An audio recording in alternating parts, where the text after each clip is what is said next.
G'day everyone. I'm now here with Aldine and we're going to talk about this really exciting release that Sony has just done.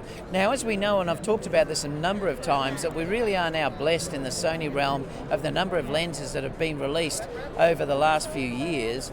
And we have just yesterday, actually, I think it was announced that there's a new Sony lens. Now, I'm lucky because it's actually here at WPPI, and Aldine's going to sort of discuss this lens, and obviously later on you can talk about or send me some messages if you'd like to know anything else about this lens. I have looked at it briefly and taken a quick shot, and it's very, very sharp. But what I'll do is I'll just ask Aldine now to just talk about this lens.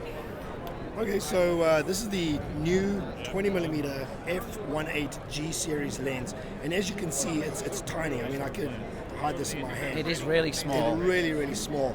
I'm honestly super excited about this lens. There's a lot of demand for 20mm wide angle, ultra wide angle lens in the full frame system.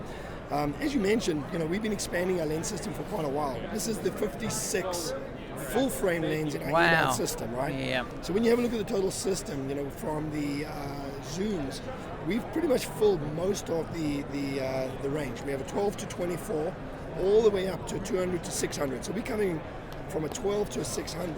Yep. Now previously we had the 24mm f1.4 G Master lens, which is one of my favorite lenses of all time. I've got that. I love it. That's one of my favorite. Yeah, it's awesome.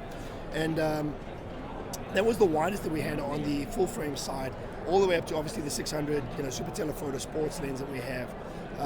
But we didn't have anything wider than that. So now we're expanding the system. Excuse me, I've been talking for 2 days. I don't blame you. Yeah. So now we're expanding the system down to wider angle primes as well. So there's a bunch of really cool features on here. So first of all, it's not a G Master, it's a G series. Just come up, Kerry, because we can show the lens. Yep. It's not a G Master, it's a G series, although it looks almost identical to the 24-1.4, and it has a lot of the features that we had on the G Master put into this G series lens. So what we're seeing in our lens and camera development is that as we're developing even for the higher end G Masters, if we're finding technology that works in our other lenses, we'll put them in as well. Yep. So I'll talk about that in a second. So quick basics.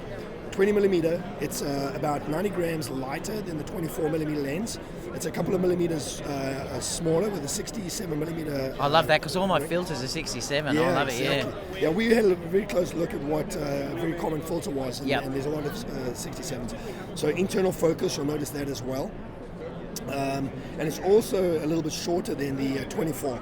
So overall, smaller, lighter, more compact. I honestly think that this is going to be a huge video lens, to be honest with you. Well, so do I, especially with the aperture ring. Yes. Which is incredible. Yeah, so it's the same aperture ring that we have on our other lenses. So it's clickable and declickable. So now it's a smooth aperture. So it basically turns from a clickable aperture stop to a smooth iris that you could use for video, right? So obviously there's no clicking sound and it can be a smooth iris opening and closing. We have a manual and auto focus switch, so you can quickly switch between manual and autofocus, as well as the focus hold button, which we've also made programmable through the body. So you could program other features to this. So give you an example of that. Let's say, for instance, I'm shooting video on an A7 full frame camera and I want to punch into an APS-C crop mode or Super 35 crop. I can program that here as well. It's very, very handy. Yeah.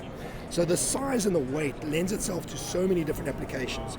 In the still realm, obviously, it's going to be really cool for situational portraits. Obviously, it's not a portrait lens like an 85, but if you want to shoot somebody in a situation and get the environment or an environmental portrait. Well, I like the 24 for the wide angle, and I shoot a lot of portraits on the 24. I started doing the same thing as well, which is really cool because it doesn't seem like it's going to be flattering, but because it's rectilinear, it actually gives you a very flat image, which is this lens does as well. So there's no distortion like you'd get on a lot of super wide angle lenses, right? So for portraits it works, landscapes obviously, city, indoor, everything to ask. Fantastic gimbal lens as well. This would be amazing as a gimbal. As video, the size and the weight for a gimbal and then internal focus and the balance is just going to be incredible for video shoots. Now that's the other thing that I want to talk about is some of the other features that came in from G Master is the dual, so 2 XD, the extreme dynamic linear motors. Yep.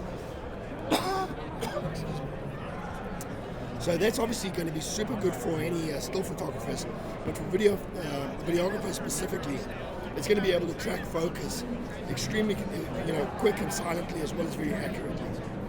So some of the differences between the G Master versus this: both the G Master 24-1.4 and this lens share 3 ED, the extra low dispersion glass elements. Now the 24 has 2 XA elements, which is the extreme aspheric. Oh, okay. As the G series, this is 2 AA lenses, which is the advanced aspheric lenses. They both have the nano AR coating, so they're still very close in terms of image quality. But the benefit of this is you get wide angle. It's 1.8 versus 1.4. It makes it a little bit more compact and light. Does it have weather sealing on this? It does, weather yes. seal? It's the same as what we have in all G series lenses, as well as the same nano AR coating and the fluorine coating to prevent crit and crease and fingerprints and stuff like that. Lens. So all in all, it's a phenomenal lens. US pricing $899. $899, guys. Canadian $11.99. Probably $2,000 Australian. What's that, like 80 cents US? Oh, 64 cents it is at the moment. It's terrible. Yeah. So, and we start shipping on March 6th. March the 6th, is it? Okay. Yeah, absolutely. Now, so if you are interested in this, obviously, like I said, leave some comments down below. It looks like this is going to be an unbelievable lens, particularly because I'm shooting fusion of stills and video at the same time. Like I said, this is going to be an unbelievable lens for something like throwing a gimbal if you wanted to work that way and have that really nice wide-looking lens with great focus, declickable aperture, which is also fantastic as well. It's absolutely looks like it's going to be a real killer. I'd say if you want to get this, it might be one that you want to pre-order fairly quickly, though, because I would say this is going to be probably fairly hard to get initially. So when did you say the pre-order was? Pre-order started this morning at 10 a.m. US. Okay, so pre-order's on now, so you might want to think about pre-ordering this very, very quickly if you want to get it really nice and early. And like I said, it's probably one that I'll add to my kit as well. In fact, I would have loved to have taken this around the US with me, but stay tuned for that. Thank you so much let me take it with you. Thank you so much for taking me through all this, and I'm really appreciative of you having the time, so thanks a lot. Any questions, leave them down below and I'll get back to you as soon as I can, and I'll see you in the next video. Thanks, guys. Thanks so much. That was terrific. Yeah, thanks. That was